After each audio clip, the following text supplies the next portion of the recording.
The diocese is people in high gear about this pilgrimage. We chose a theme from Mark 10 verse 51 about Bartimaeus who cried to Jesus when Jesus asked him, "What do you want me to do for you?"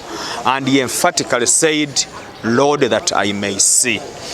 From that text we know that this man was seeing before, but the time came and he lost his sight. So when he gets chance, he calls upon the Lord to let him see again.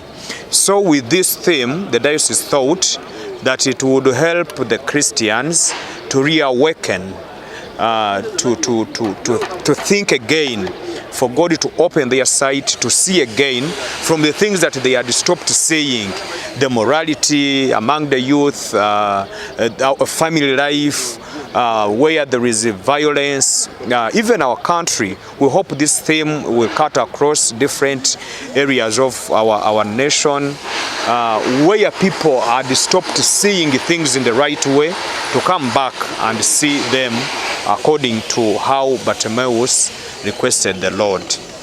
We are having a very good choir of a number of 500 choristers, and a lot of preparations are going on in the diocese, the trainers.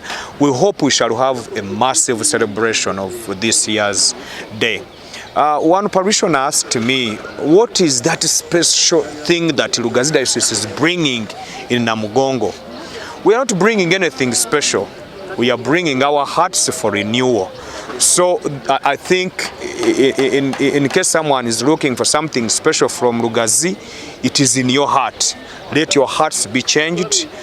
Pray that God helps you to see things the way you're supposed to see them according to the sight of God.